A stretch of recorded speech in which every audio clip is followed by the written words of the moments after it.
Class is now in session. I'm Professor Hockey, and today we'll be discussing should the San Jose Sharks fire head coach Bob Boughner, the 21-22 edition, because I made a video exactly like this one just about a year ago where I discussed whether or not they should head into this past year with Bob Boughner still at the helm. I had a nice little pros and cons list of what he brought to the team and what he took away from the team, and generally 1 year later those things haven't really changed. He still makes some very weird lineup decisions. The Sharks power play is still struggling. They do still have some success off the rush, and so really not many qualities and factors have really changed from what he brought to the table. And in that video, I had come to the conclusion that if the Sharks were looking to be competitive, were looking to try at their best to make the playoffs for this past season, that yes, they should have fired Boughner and brought in someone like a Gerard Gallant, who, by the way, is now with the New York Rangers, a team that currently finds themselves in the playoffs, facing off against the Pittsburgh Penguins in the first round.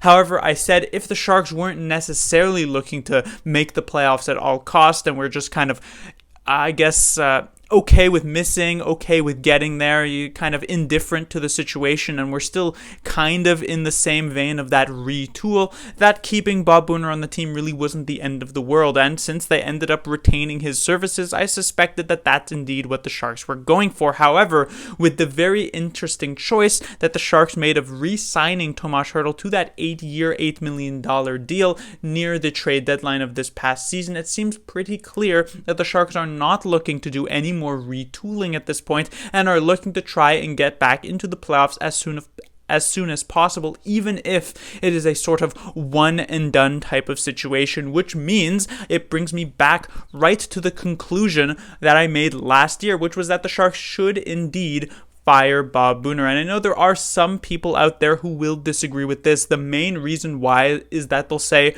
well, how can you really criticize Bob Boughner for how the Sharks did this past season? I mean, have you seen the roster? And that is certainly true to an extent. I'm obviously not expecting this team to be first place in the Pacific Division, up where, with the Florida Panthers and the Colorado Avalanche currently sit in terms of points. That is absolutely true. But if we look at a couple of those bottom tier teams in the Western Conference who did manage to make the playoffs, for instance, the Los Angeles Kings and the Dallas Stars, I don't necessarily believe that the rosters of those two teams are significantly better than the San Jose Sharks. And I mean, you definitely could say that they are better, but not by the 22-point margin that the Kings actually had ahead of the Sharks in the standings. There is zero reason between these two rosters why the Kings should be sitting at 99 points and the Sharks are sitting all the way back at 77 points. In fact, the difference between the amount of points that the Kings have and the Sharks have is larger than the difference of the amount of points between the Kings and the Avalanche first place in the entire Western Conference. And I would say that the Avalanche are much, much better than the Kings, compared to the Kings being better than the San Jose Sharks, at least on paper. And yet the Sharks were very, very far behind. On top of that, a lot of people were saying, oh, well, they should give Bob Boughner the opportunity to have that full training camp at the start of this season, and that was something that you could agree with, but now he's been given that opportunity, and there was very, very marginal improvement from this year to last year. Last year, the Sharks, over an 82-game season, would have had about 72 points in the standings, and of course, there are other factors that you do have to consider from last year, where they were in that West Division and only played about 7 different teams. Yes, but we can't really take those factors into consideration, and so we're just reading it as 72 points. And this season, the Sharks only ended up with the slightly better 77 points, and this is mostly because the Sharks had awful goaltending last year with Martin Jones and had significantly better goaltending this year with James Reimer, which isn't even necessarily a coaching situation. I mean, the fact that the Sharks only improved by 5 points from the previous season, even though they got much better goaltending, is kind of telling of how the rest of the team actually played. And so generally, Boughner was given this opportunity this past season to show what he could do. He didn't really do much with it, and while I wasn't necessarily expecting him to make the playoffs, I feel as though, the 20 points that he did miss out on them by is kind of way too big of a margin for the way the Sharks were likely looking for, considering they're trying to make the playoffs. And so I do believe that Bob Boughner should be fired. Right now, the Sharks seem to be retaining him to try and get some sort of a Jared Bednar type of situation like the Colorado Avalanche had a few years ago. For those who are unaware, Bednar was brought into the Avalanche team, and in his first season, he had that historically bad year, 48 points on the season, completely terrible, but the Avalanche stuck with him, and just the next season, he almost doubled up on the total amount of points in the standings. They made it back to the playoffs, and while they did lose in the first round, the next year they would end up making it to the second round, where they would have that very close, intense series with the San Jose Sharks. That went to 7 games that the Sharks just barely edged out the Avalanche in, and then since then, of course, the Avalanche have been one of the best teams in the league. And so, I mean, I guess the logic would be that the Sharks would have something like that happen with Boughner, that suddenly after having a 77-point season this past year, that they would be able to have a 100-point season in the next one. But realistically, this could end up just going very similar to the way Jeff Blashill worked out for the Detroit Red Wings. For those of you who may not know that story, Blashill was actually one of the longest tenured head coaches in the league until just a few weeks ago, where he was fired. He was brought in, I believe, in the 2015 offseason with the Red Wings. And it wasn't really that much of a surprise that those first few seasons the Red Wings would end up missing the playoffs. They were going through a pretty hefty rebuild after being very successful for about 20 years at the National Hockey League level, which is kind of similar to what the San Jose Sharks are currently going through. And so him missing those first few seasons, sure, it is to be expected, but eventually you're hoping to at least have some notable improvement and potentially make it to the playoffs, even if it is a first-round exit. And yet he stayed for 7 years with the Red Wings and never made the playoffs. And this seems much more akin to what may happen if Bob Boughner is held onto for this extended period of time, because we're not really seeing much notable improvement from Boughner. He took over halfway through the 1920 season when Peter DeBoer was fired from the Sharks, and there was slight improvement from where DeBoer was, but it's not as though the Sharks finished the season insanely strong. The 2021 season was not better. The Sharks still missed the playoffs by a pretty wide margin, and this year it is more of the same. And so I'm not sure what shoe we're really waiting to drop here for Bob Boughner, that suddenly things are going to click and they're going to get significantly better.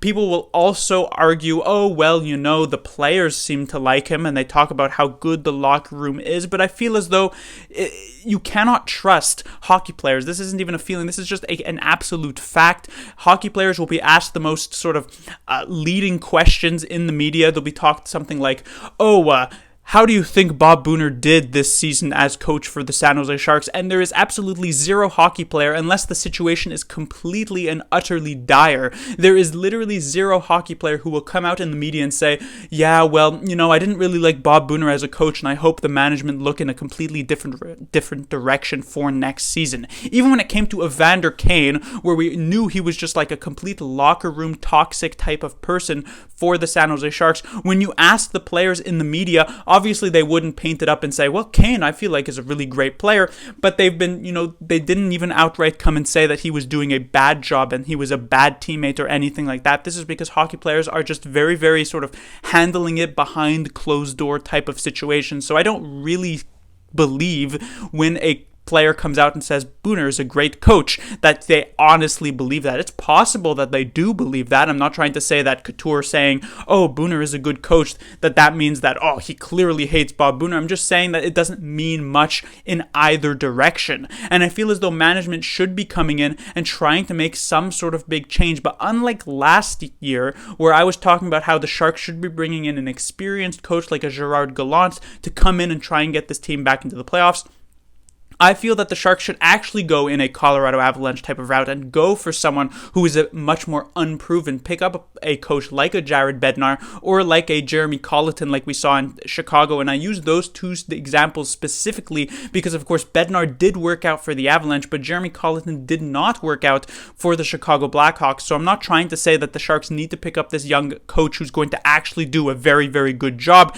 It should be a bit of an experiment because next year the Sharks are coming in with some young players coming into the lineup. This season felt like the last year where the Sharks were still going to have a mostly veteran lineup. Obviously, Eklund was an opportunity, but there was always the very real option that he'd get sent back to Sweden. And so the only other young player who was actually being integrated into the lineup at that point, besides maybe a couple players for like a fourth line spot, was Jonathan Dahlen, who we already saw later on in the season not necessarily get the most favorable of treatments from Bob Boughner. But next season, Eklund seems much more likely to actually stick around around at the NHL level. Obviously, Thomas Bordeleau is going to be getting a full season. And then there are, of course, players like Coe and Robbins and Weisblatt who are graduating from the junior level. They'll be hitting the AHL level, potentially making that jump to the NHL level. And the Sharks might want a coach who's actually going to wipe the slate clean, because we've already seen multiple times this season these younger players who actually are more hungry and have more of an offensive upside be given something like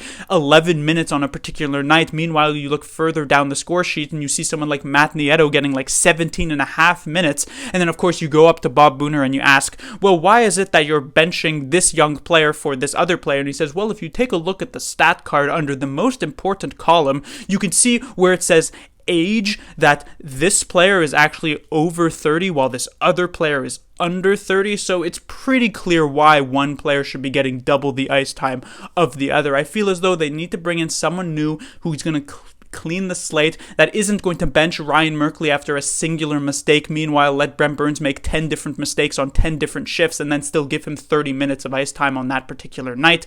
Someone needs to come in, make it a slightly more meritocratic, I should say. I'm not expecting Brent Burns to be suddenly getting healthy scratched every other game because he's making mistakes, but I do expect there to be a bit more of an actual real competition and not so much of a name-driven type of thing, which I think you're only really going to achieve with that new look.